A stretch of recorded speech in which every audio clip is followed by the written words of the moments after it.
Dobrý den, milí zpěváci a naši posluchači. Nepřipadali jste si jako v 60. letech 19. století, toho nadšení při vzniku tehdejších spolků. Autor znělky Jirka Hilmar nám tu dobovou euforii přenesl do dnešních dnů v určité nadsázce. Jardo, řekni hlavně divákům, kde se teďka nacházíme.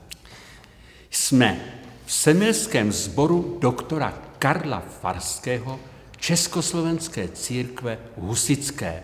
On to byl její zakladatel.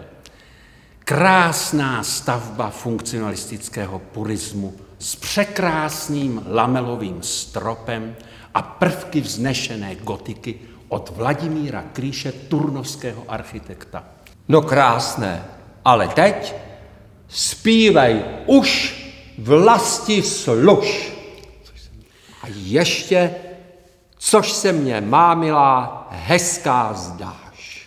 Řídí Jiří Kurfiřt, nejdéle sloužící sbormistr Jizeranu v jeho historii. Ho,